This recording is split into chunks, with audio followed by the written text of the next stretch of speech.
Welcome back to another edition of SVG's Sports Tech on Demand. I'm Dan Daly, SVG's audio editor, and today I've got the pleasure of speaking with old friend Dave Letson, VP Sales at Calrec. Hi, Dave. Hey, Dan, how are you? I'm pretty good. How about yourself? How are things over in the old country, so to speak? Yeah, doing well. Doing well, thank you. All right, good.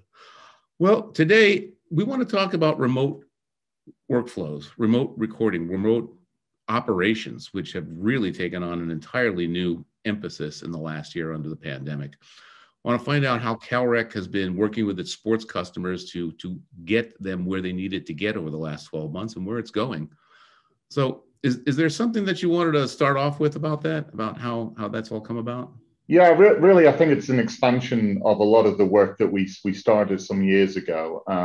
I think it was back in 2015 we launched a product called RP1 because we could see on the horizon that there would be more remote workflows required, remote production would be required, REMIs in the US or just remote production in other markets. So RP1 came out and it lived a life and it was doing quite well on sort of small level productions. And then really due to the pandemic, we saw a massive upturn in people's interest in remote workflows and really the next big step in that, which has really been to increase not only the number of productions that are done, but also the scale of the productions that are being done. Gotcha. So basically, this was something that was kind of happening on its own. It's just that the pandemic really accelerated it. Yeah, absolutely. So we've done quite a lot of work with companies like NBC Sports using RP1s in various scenarios. So, for example, pre-game shows, there's a handful of pre-game shows they use that. The BBC have used it for some applications in facilities like Olympics or the World Cup for the Europeans. And that's been really successful. It's allowed an operator to sit in their home location and directly access mic gains and channels in a remote location and create IFB feeds for presenters locally. So it's really been a big improvement in the workflow of that. And it means they don't have to ship lots of expensive equipment, Mackie consoles out to sit alongside cameras out in the field. It gives the operator more locally in the UK or the US more control over that.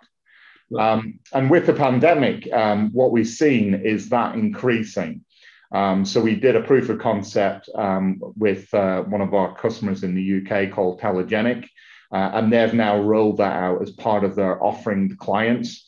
Telegenic and Arena have both done this, where they've had full Calrec surfaces remote controls from full DSP cores. So what that means in simple terms is you've got a large mixing console sat on a truck, which largely isn't being used. So you've got all that expensive horsepower on the truck.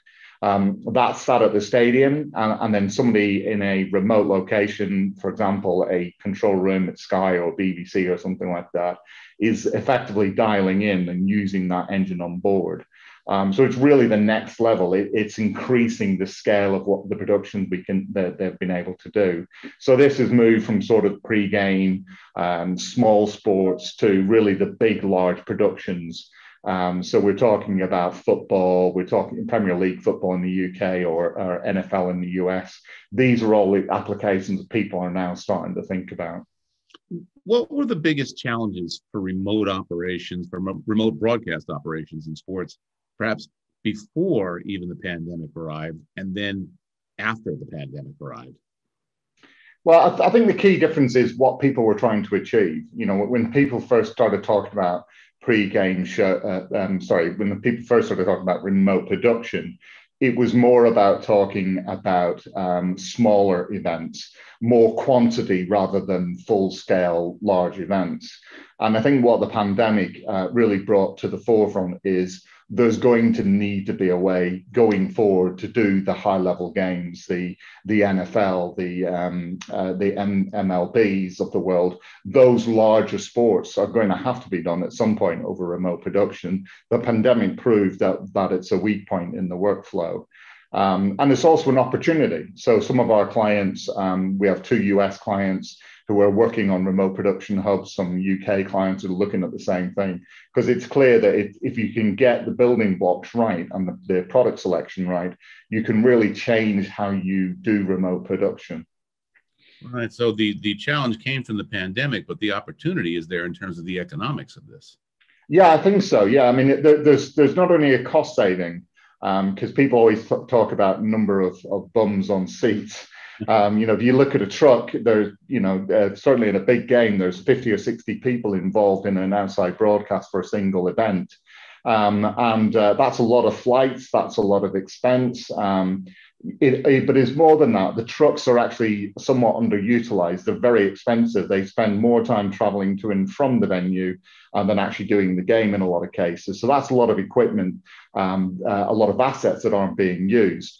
But for a lot of our clients, they see this as a way, well, rather than the truck equipment, the equipment on that truck being used for one game a week, if we build a remote production center and fly cameras and audio I/O out, then they can potentially do more games from the same hardware. And also a freelancer could do more games, so that it just makes the whole workflow more efficient and allows for a bit more flexibility of that equipment.